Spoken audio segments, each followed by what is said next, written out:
प्यारा नाम है।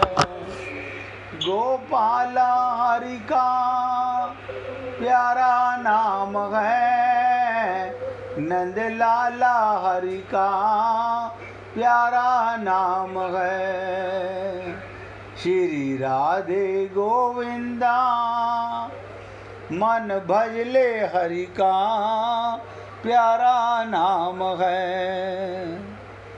गोपाला हरि का प्यारा नाम है, नंद लाला हरि का प्यारा नाम है।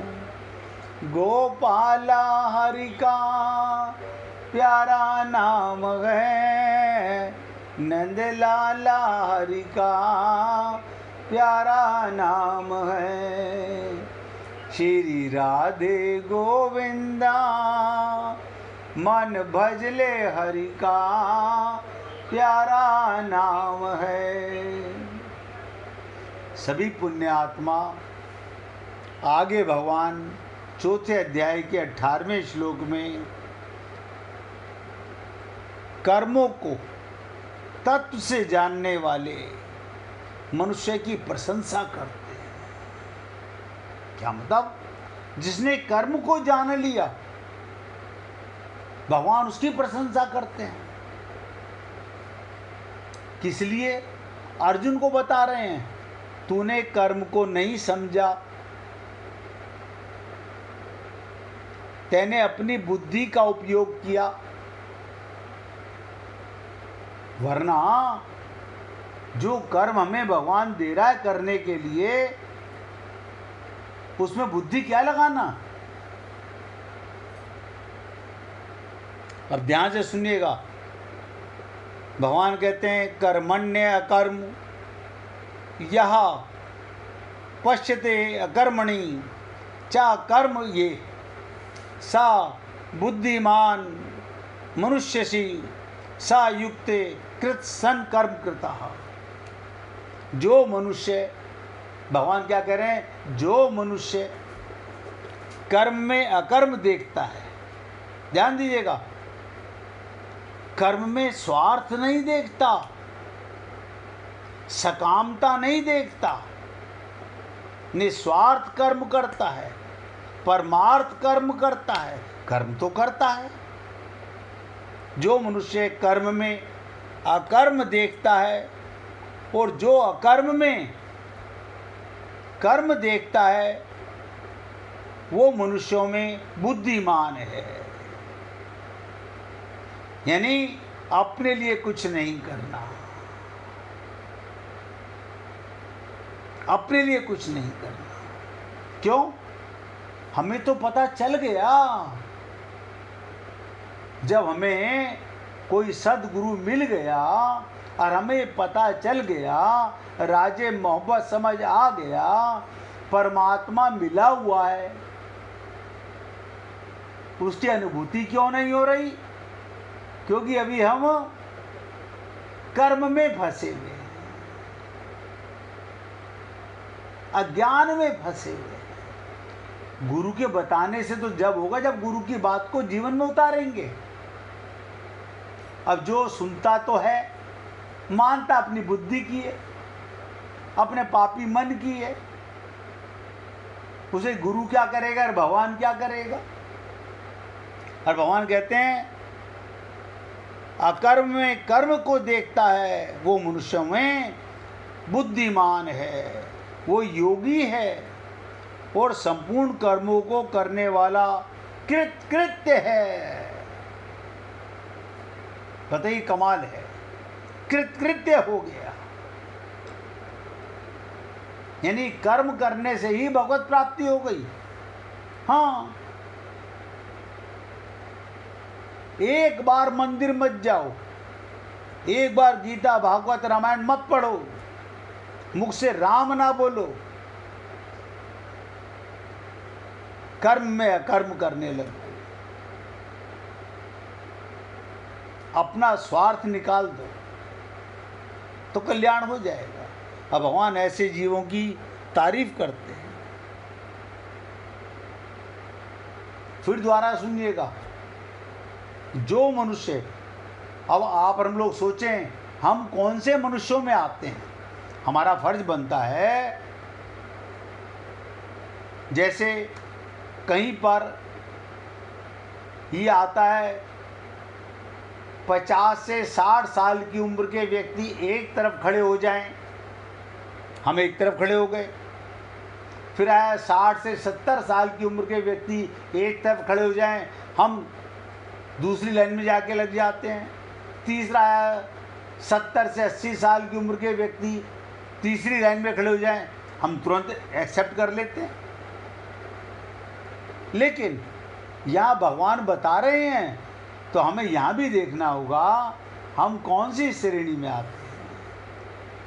अब मैं पहली लाइन में खड़ा हूँ, दूसरी में खड़ा हूँ, तीसरी में खड़ा हूँ,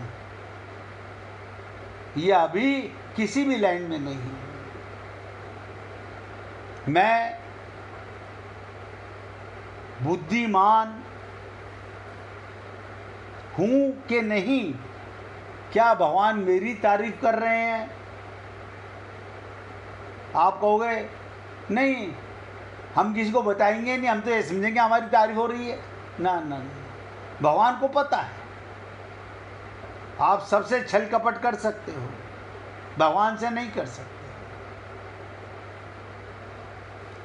तो कहा कर्मण्य अकर्म या पश्चेत, कर्म में अकर्म देखने का तात्पर्य क्या है? बहुत ध्यान से समझिएगा। कर्म में अकर्म को देखना, कर रहा हूं कर्म और मान रहा हूं अकर्म। कर्म करते हुए अथवा ना करते हुए उससे निर्लिप्त रहना, निर्लिप्त रहना अर्थात अपने लिए कुछ भी प्रवृत्ति या निवृत्ति ना करना।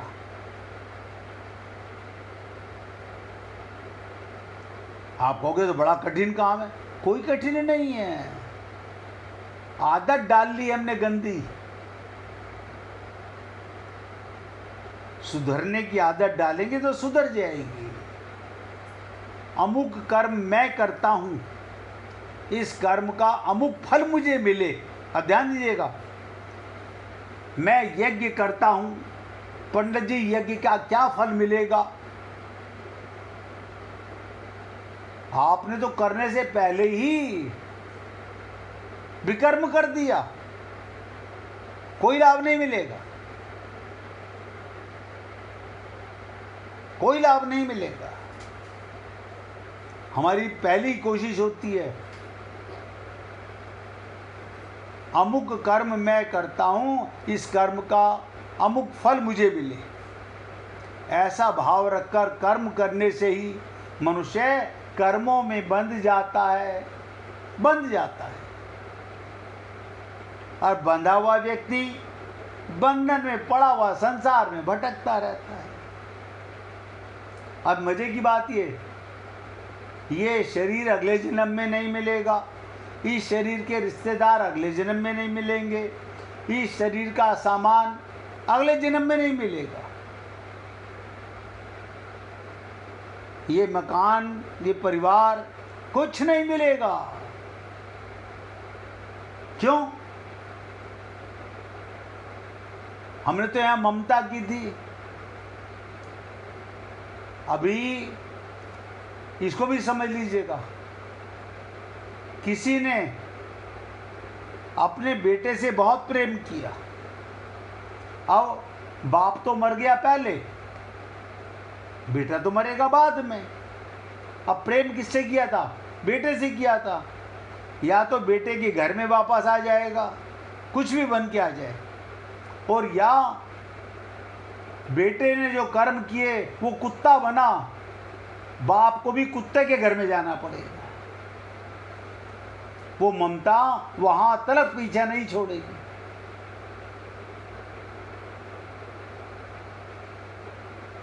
इसलिए ऐसा भाव रखकर कर्म करने से मनुष्य कर्मों में बंधता है। प्रत्येक कर्म का आरंभ और अंत होता है। प्रत्येक कर्म का आरंभ भी होता है, अंत भी होता है। इसलिए उसका फल भी आरंभ और अंत होने वाला है। परंतु जीव स्वयं नित्य निरंतर रहता है। आत्मा कभी नहीं मरती, उसके फल से सर्वदा संबंध रहित है। आत्मा का देखो कमाल की चीज, कोई संबंध नहीं है, फिर भी फल की इच्छा के कारण उनसे बंध जाता है। अब आप और हम लोग खुद सोचें, ऐसा मत कहिएगा। हम दुनिया की दृष्टि में ये कहें अब मेरा संसार में कोई अपनापन नहीं है। सबसे पहले सोचें कि मेरा शरीर में अपनापन है क्या। पहले मन में अपनापन है क्या, बुद्धि में अपनापन है क्या। तो सीढ़ी नीचे की तरफ उतर रहे हैं हम, ऊपर नहीं चढ़ रहे। सत्संग सुनते सुनते भी कहां जा रहे हो, नरक की तरफ जा रहे हो।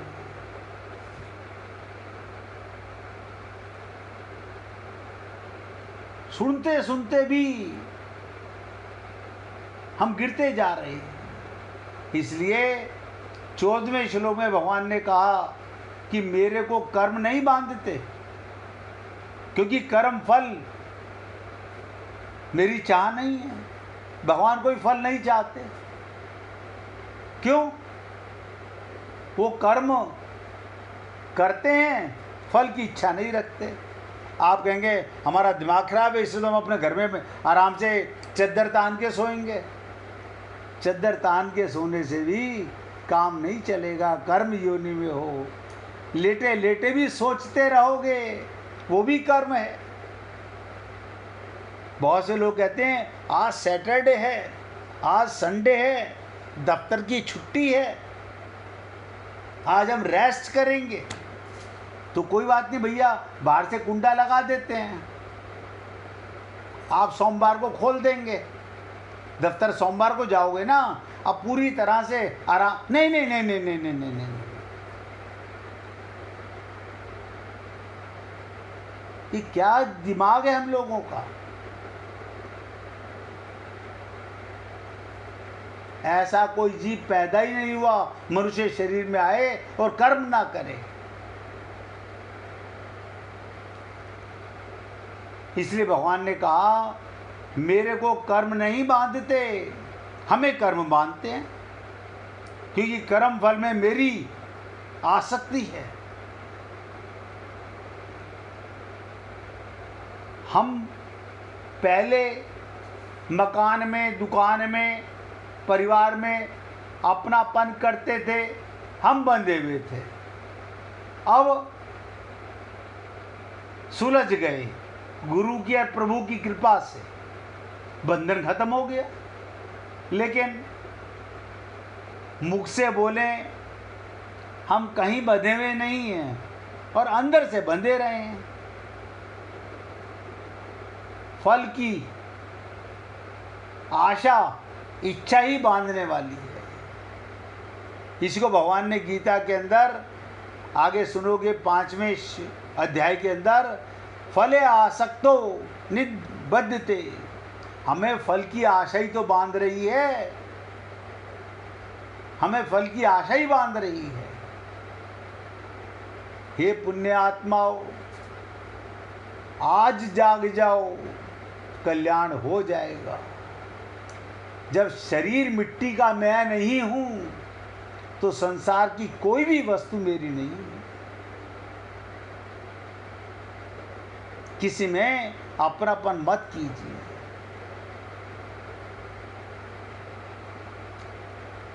ये छोटी छोटी सी बातें सुनने से, समझने से, संकल्प करने से, दृढ़ता से आपका भगवत प्राप्ति करा देंगे। अब लोग कहते हैं नहीं हम 90%, अरे बाबा 99% से भी बात नहीं बनेगी। भगवान ने कहा माम एकम, 100% मेरे से ही। हम क्या करते हैं, हमारा भगवान से भी संबंध है, हाँ है, पति से भी संबंध है, परिवार से भी संबंध है, मकान से भी संबंध है। भूल जाइए, भगवान कहते हैं ही, मैं भी में नहीं आता, भी में संसार आता है। मेरा पीहर भी है, मेरी ससुराल भी है, मेरे बच्चे भी हैं, मेरे भाई बहन भी हैं, मेरे मकान भी हैं, मेरी दुकान भी है, ये सब भी भगवान कहते हैं ही। आप और हम लोगों को अनंत जन्म हो गया, भगवान को भी वहीं लाके बिठा दिया। जैसे सारे संसार में ये भी मेरे 6 भाई हैं, अच्छा जी ये भी मेरा भाई है, ये भी मेरा भाई है, भी भगवान कहते हैं ना, मुझे अगर अपनाना है तो माम एकम, मैं ही हूं। मीरा ने कहा मेरे तो गिरधर गोपाल, दूसरों ना कोई। खाली सुनने से नहीं मेरे भाई, संकल्प हमें करना होगा। हमारी जगह हमारी माता, हमारे पिता, मेरी जगह मेरी पत्नी, पत्नी की जगह मैं, मेरा परिवार संकल्प नहीं कर सकता है। मेरे कर्म मेरा कल्याण करेंगे,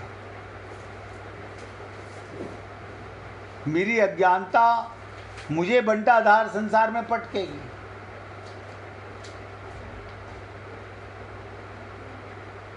अब जो बात आगे बताने जा रहा हूं उसको और पूरे ध्यान से और एकाग्रता के साथ सुनने का प्रयत्न करें। फल की इच्छा ना रखने से, फल की इच्छा ना रखने से नया राग उत्पन्न नहीं होता, और दूसरों के हित के लिए कर्म करने से, दूसरों के हित के लिए पुराना राग नष्ट हो जाता है। इस प्रकार राग रूप बंधन ना रहने से साधक, ये जीव सर्वदा वीतराग हो जाता है। वीतराग होने से सब कर्म अकर्म हो जाते हैं, सब कर्म अकर्म हो जाते हैं। स्वामी राम तीर्थ, देखो 3 संतों की बात बताने जा रहा हूं। स्वामी राम तीर्थ और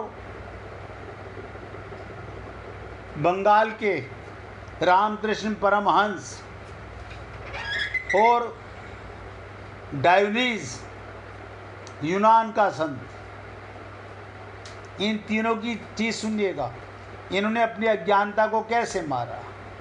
स्वामी राम तीर्थ सेब खाने वाले, सेब फल में बहुत आसक्त थे।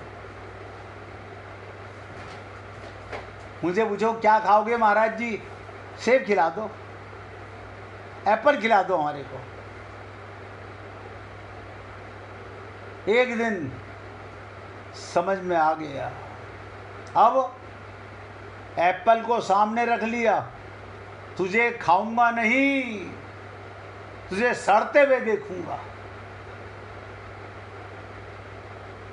स्वामी राम तीर्थ की बात बता रहा हूं। रामकृष्ण परमहंस, उनकी लक्ष्मी में, धन में बहुत आसक्ति थी। वो क्या करते थे, एक हाथ में मिट्टी और एक हाथ में धन, और क्या कहते, काटी माटी माटी काटी, यानी ये धन जिसमें मेरी आसक्ति है ये मिट्टी है। अपने रोग को छोड़ने के लिए अपने भक्तों के बीच में बैठ के बताते थे। स्वामी राम तीर्थ ने बताया मेरी फल में आसक्ति है। रामकृष्ण परमहंस ने बताया कि मेरी लक्ष्मी में, धन में आसक्ति थी, मैंने कैसे उसे मिट्टी बनाया। ऐसे ही यूनान का एक संत डायोनीज बहुत बड़ा संत था, सिकंदर भी उसका शिष्य था। डायोनीज मूर्ति के सामने खड़ा होके रोज भीख मांग के पेट भरता था, लेकिन मूर्ति के सामने भिक्षाम देही, भिक्षाम देही। लोगों ने कहा आज गुरुजी को क्या हो गया, इतने बड़े संत हैं डायोनीज, ये क्या कर रहे हैं? हमसे मांगते तो हम तो एक रोटी दे देते, ये तो मूर्ति से मांग रहे हैं। वो अपने लिए नहीं, हम जैसे अज्ञानियों को बताने के लिए कि मांगन से मरना भला, मत मांगो कोई भीख। भगवान को प्रेम करने की बातें नहीं करते, ये मरघट का सामान मांगने की बातें करते हैं। हम लोग संसार मांगने की बातें करते हैं। हम अपने लिए कांटे बो रहे हैं।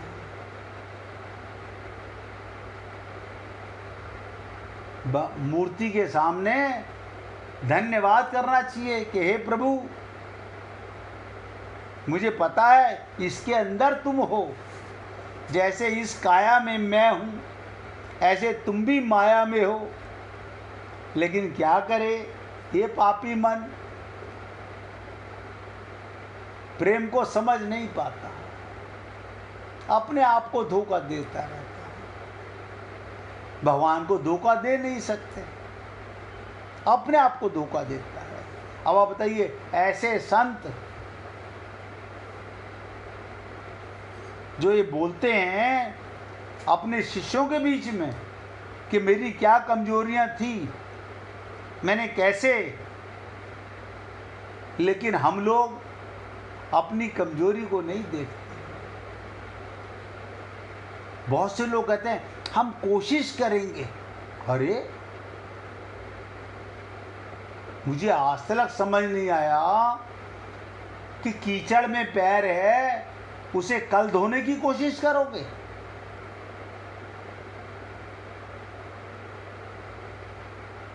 आप तो आत्मा हो और कीचड़ में फंसे हुए हो। इस अज्ञानता को आज अभी मिटाना होगा।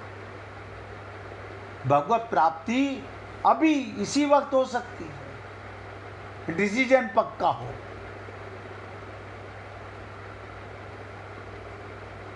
इसलिए आप हम लोग सोचें, फल की इच्छा रखने वाला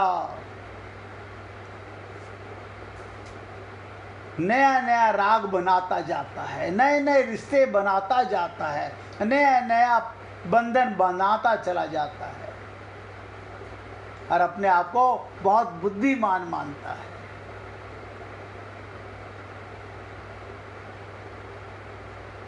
ये जीव अनादिकाल से ऐसे अज्ञानता की भट्टी में जल रहा है। 1 मिनट भगवान का कीर्तन कीजिए, फिर आगे चर्चा करेंगे। श्री राम जय जय राम।